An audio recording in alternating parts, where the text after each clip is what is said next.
श्री गणेशाय नमः। श्री सरस्वत्यै नमः। श्री गुरुचरणकमलेभ्यो नमः।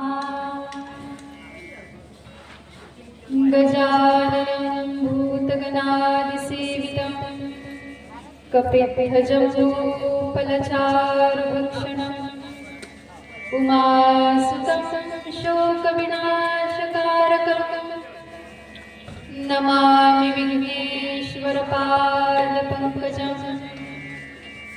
शुक्लां ब्रह्मविचारसारपरमां माद्यां जगद्व्यापिनीं वीणापुस्तकधारिणीम् अभयदां जाड्यान्धकारापहां हस्ते स्फाटिकमालिकां विदधतीं पद्मासने संस्थितां वन्दे तां परमेश्वरी भगवती बुद्धिप्रदां शारदाम्। व्यासाय विष्णुरूपाय व्यासरूपाय विष्णवे नमो वै ब्रह्मनिधये वासिष्ठाय नमो नमः। ब्रह्मानन्दं परमसुखदं केवलं ज्ञानमूर्तिं द्वन्द्वातीतं गगनसदृशं तत्त्वमस्यादिलक्ष्यम् एकं नित्यं विमलमचलं सर्वधी साक्षिभूतं भावातीतं त्रिगुणरहितं सद्गुरुं तन्नमामि। निजानन्दरूपी जरी हे समाधी जनांची निवारी पर्याधिव्याधी शिवब्रह्म विष्णू स्वरूपात्मकाला नमस्कार माझा सद्गुरुबाळ कृष्ण प्रभूला। अजं रुक्मिणी प्राणसञ्जीवनन्तं परं धाम कैवल्यमेकं तुरीयं प्रसन्नं प्रपन्नार्तिहदेव देवं परब्रह्मलिङ्गं भजे पाण्डुरङ्गम्। रामाय रामभद्राय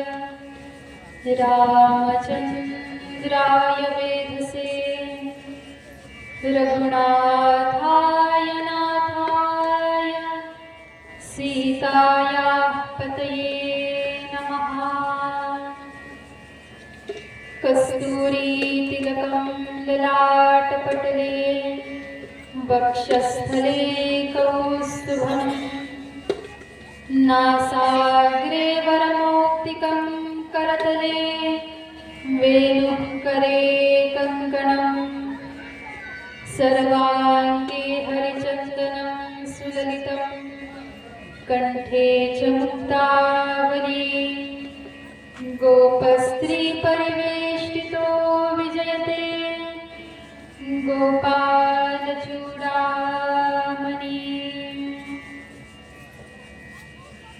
ध्येयं सदा परिभवग्नमभीष्टदोहं तीर्थास्पदं शिवविरिञ्चिनुतं शरण्यं भृत्यार्तिहं प्रणतपालभवाब्धिपूतं वन्दे महापुरुषते चरणारविन्दम्।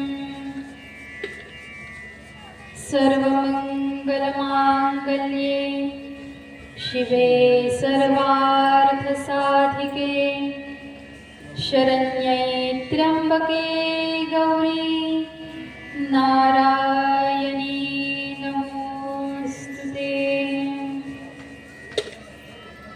माते तुझे ध्यान आम्हासी राहो तुझे ना